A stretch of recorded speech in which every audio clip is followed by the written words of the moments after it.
ini kita mulai masuk ke hal yang cukup krusial gitu ya dalam pengolahan air limbah, yakni terkait dengan karakteristik air limbah itu sendiri. Karena sebelum kita masuk ke soal teknologi IPAL, kita perlu memahami terlebih dahulu air limbah yang kita hadapi ini sebetulnya isinya itu apa gitu, Bang. Kemudian yang pertama, di sini ada karakteristiknya terbagi menjadi tiga.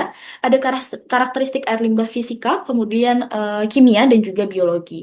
Dan untuk kimia sendiri itu ada pH, dissolved oxygen, COD, logam berat, minyak lemak. Kemudian untuk biologi, ini lebih berfokus kepada mikroorganisme ya. Ada bakteri, alga, virus, fecal coli, total coli. Kemudian untuk fisikanya, ini lebih ke karakteristik secara fisik, bagaimana cara kita melihat suatu karakteristik air limbah gitu ya, terkait dengan warna, kemudian kekeruhan, padatan tersuspensi, padatan terlarut, dan juga padatan total. Mungkin bisa kita lihat di dalam tabel berikut. Ini kami mengacu pada Permen LH 5 tahun 2021 terkait dengan kelompok pencemar, beberapa kelompok pencemar, dan juga parameternya itu apa saja gitu. Yang pertama mungkin terkait dengan padatan tersuspensi gitu ya.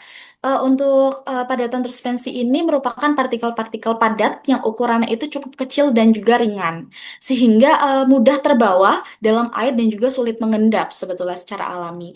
Dan juga keberadaan padatan tersuspensi ini biasanya membuat air limbah itu menjadi keruh, teman-teman. Yang sering kita lihat ada beberapa air yang tercemar itu mengalami kekeruhan gitu ya. Dari salah satunya karena ada pencemar padatan tersuspensi ini seperti itu. Parameter yang umum kita lihat di sini adalah TSS dan juga turbiditas. Kemudian selanjutnya ada juga organik terurai atau biodegradable organic. Ini merupakan senyawa organik yang seperti karbohidrat, protein, dan juga lemak ya, yang bisa diuraikan oleh mikroorganisme. Atau mungkin secara sederhananya ini adalah makanan gitu bagi bakteri di instalasi pengolahan air limbah. Namun kalau kadarnya juga terlalu tinggi, itu pasti bisa menyebabkan bau dan juga penurunan oksigen terlarut dan juga kualitas efluen yang buruk seperti itu. Jadi untuk yang selanjutnya ada organik sulit terurai. Jadi tadi ada organik terurai dan juga ada organik sulit terurai. Untuk parameternya sendiri yakni mohon maaf, COD. Untuk kelompok ini lebih kompleks gitu ya dan tidak mudah diuraikan oleh mikroorganisme. Nah, biasanya diukur dengan parameter COD itu, dan kalau parameter COD ini lebih tinggi dibandingkan BOD, maka ini menjadi suatu indikasi gitu ya bahwasanya air limbahnya itu mengandung senyawa yang sulit diolah secara biologis. Makanya kadang ada COD dibanding BOD seperti itu. Dan dengan kondisi tersebut perlu dilakukan perlakuan tambahan atau teknologi tertentu. Kemudian yang keempat itu ada nutrien yang dimana seperti nitrogen dan juga fosfor. Eh, untuk secara alaminya ini memang dibutuhkan oleh mikroorganisme dan juga tumbuhan gitu ya. Namun kalau kadarnya juga berlebih dan juga terbuang ke badan air, tentu akan menimbulkan eutrofikasi ataupun blooming alga, teman-teman. Dan di sini kita udah mulai bicara soal dampak lingkungan jangka panjang nih. Jadi parameter umum dipantau itu ada TN, total nitrogen, TP, amonia, nitrit, dan juga nitrat. Kemudian yang kelima ada apungan atau floatable material. Di sini seperti minyak dan lemak parameternya. Jadi jenis pencemar ini biasanya mengapung di permukaan air, membentuk lapisan yang menimbulkan adanya penghambatan masuknya cahaya dan juga oksigen. Jadi selain mengganggu estetika, dia juga bisa merusak unit IPAL dan juga menurunkan efisiensi pengolahan di IPAL-nya. Maka dari itu perlu untuk dilakukan pengolahan awal terlebih dahulu. Untuk karakteristik-karakteristik ini sebenarnya sering kali kita temui di air limbah domestik gitu ya, terutama di minyak dan lemak itu juga berasal dari dapur. Kemudian untuk yang amonia itu biasanya berasal dari eh, air limbah yang bersifat black water. Mungkin bisa di next. Kemudian selain karakteristik yang tadi sudah saya jelaskan, ada juga karakteristik terkait dengan asam basa, di mana parameternya itu ada senyawa asam atau senyawa basa seperti asam sulfat dan juga kapur, serta soda caustik. Kemudian untuk warna sendiri, ini juga bisa mengganggu fotosintesis, kemudian mengganggu estetika, dan juga bisa bersifat toksik gitu. Kemudian untuk senyawa toksik sendiri, ini tentu namanya saja sudah senyawa toksik gitu ya. Pasti dia eh, memiliki sifat yang toksik gitu. Untuk parameternya sendiri ada sianida, pestisida, fenol, dan juga toluen. Dan parameter-parameter ini selanjutnya kita bandingkan dengan standar yang berlaku atau yang dikenal dengan baku mutu air limbah. Nah, sebetulnya baku mutu air limbah ini merupakan batas atau kadar unsur pencemar dan atau jumlah unsur pencemar yang ditenggang keberadaannya dalam air limbah yang akan dibuang atau dilepas ke media air dan tanah dari suatu usaha dan atau kegiatan. Untuk baku mutu air limbah ini cukup banyak ya peraturan-peraturan yang berlaku, dan yang terbaru ini sebetulnya ada di Permen terkait dengan air limbah domestik, itu di Permen LH 5 tahun, mohon maaf, Permen LH 11 tahun 2025, di mana disampaikan bahwasanya penanggung jawab yang menghasilkan air limbah domestik bisa untuk melakukan pembuangan air limbah ke media air ataupun ke drainase, namun dengan ketentuan-ketentuan yang selanjutnya akan kita bahas di sini. Kemudian selain dilakukan pembuangan, bisa juga dilakukan pemanfaatan air limbah untuk penyiraman, menahan intrusi laut, resapan di formasi atas, dan juga resapan di dalam formasi. Yang masing-masing kegiatan pembuangan atau pemanfaatannya sendiri memiliki baku mutu yang berbeda-beda seperti itu. Mungkin bisa dilanjut, oke. Terkait dengan baku mutu air limbah domestik pada Permen LH 5 tahun 2011 tahun 2025, di sini sudah disampaikan gitu ya terkait dengan baku mutu air limbah non kakus atau gabungan air limbah dan air limbah ini dibuang ke media air. Di mana untuk kadarnya ini diklasifikasikan menjadi tiga. Yang pertama, jika volume air ini kurang dari 3 meter kubik per hari, atau dan yang terakhir ada lebih dari 50 meter kubik per hari. Untuk parameternya juga berbeda-beda menyesuaikan dengan volume air limbah yang dihasilkan. Itu jika air limbah ingin dibuang ke media air.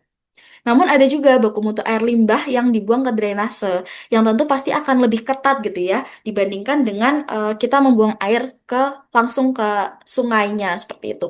Dan untuk air limbah yang dibuang ke drainase itu parameter yang dicek adalah 6 parameter, ada 6 parameter, di antaranya ada pH, kemudian ada BOD, COD, TSS, fecal coliform, dan juga residual klorin jika pengolahan air limbah ini menggunakan sistem klorinasi atau desinfeksi pada klorin gitu. Untuk kadarnya, di BOD sendiri ada 12, kemudian COD 80, TSS ada 30, fecal coliform sebesar 200. Jadi untuk air limbah ketika dibuang ke drainase ini memang cukup ketat gitu ya dibandingkan kita membuang langsung ke media air seperti itu. Dan bisa kita lanjut terkait dengan baku mutu air limbah non kakus atau gabungan air limbah untuk kegiatan Fashionkes dan juga dibuang ke media air. Berikut merupakan parameternya, di antaranya ada pH sampai ke parameter mikrobiologis jika aktivitas fasilitas kesehatan gitu ya. Streptococcus Salmonella itu bernilai negatif. Kemudian ada juga selain air limbah yang dibuang ke media air, ataupun drainase, itu juga ada air limbah yang dimanfaatkan untuk penyiraman ataupun pencucian. Untuk baku mutu air limbahnya sendiri, untuk BOD itu bernilai 6, kemudian COD 40, TSS 20, kemudian ada fecal coliform 200, kemudian ada nitrat 10, dan juga ada kegiatan fasilitas pelayanan kesehatan. Tentu ada tambahan parameter Salmonella sampai Streptococcus dengan kadar tertingginya itu negatif, seperti itu.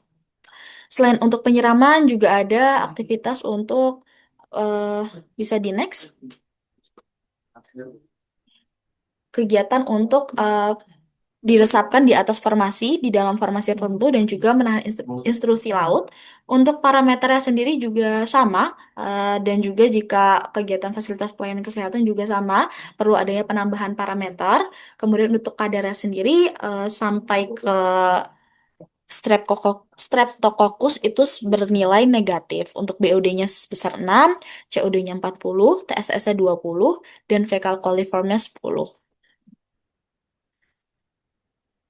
Berikut merupakan baku mutu air limbah domestik. Tapi selain baku mutu air limbah domestik yang sudah ada gitu ya peraturannya, Permen LH 11 tahun 2025, tentu ada juga baku mutu air limbah di luar domestik. Di antaranya ada baku mutu dari sektor migas, itu mengacu pada Permen LH nomor 19 tahun 2010 terkait dengan baku mutu air limbah bagi usaha ataupun kegiatan minyak dan gas panas bumi. Dan disampaikan beberapa baku mutu air limbah terkait dari fasilitas eksplorasi dan produksi migas offshore, kemudian eksplorasi dan produksi panas bumi, sampai ke instalasi depot, dan terminal minyak. Selain dari sektor migas, ada juga dari sektor kegiatan pembangkit listrik tenaga termal ya, di mana untuk baku mutu tersebut mengacu pada Permen LH nomor 8 tahun 2009 tentang baku mutu air limbah bagi usaha dan atau kegiatan pembangkit listrik tenaga termal, di mana meliputi baku mutu air limbah bagi usaha ataupun kegiatan pembangkit listrik tenaga termal, sumber proses utama, ada juga dari sumber proses pendukung, dan juga ada juga kegiatan pembangkit listrik tenaga termal air limbah mengandung minyak, dan itu memiliki baku mutu yang berbeda-beda parameter dan juga kadar yang berbeda-beda seperti itu untuk air limbah di luar domestik ya.